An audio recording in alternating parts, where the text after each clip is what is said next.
एक धक्कादायक प्रकार समोर आलाय।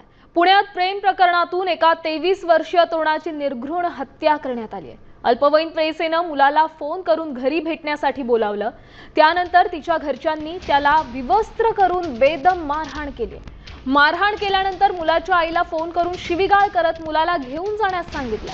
मात्र उपचारादरम्यान या तरुणाचा मृत्यू झालाय। या प्रकरणी कोथरूड पोलीस ठाण्यात मुलीच्या घरच्यांविरोधात गुन्हा दाखल करण्यात आला।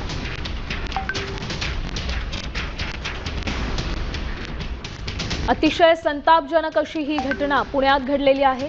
मुलीच्या प्रियकराचा मुलीच्या घरच्यांनी कशा पद्धतीने अमानुषपणे मारहाण करून त्याची हत्या करण्यात आली आपण पाहतोय।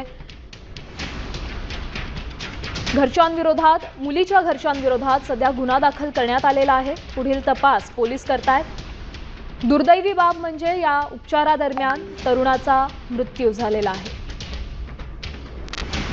मारहाण केल्यानंतर मुलाच्या आईला फोन करून शिवीगाळही करण्यात आलेली आहे।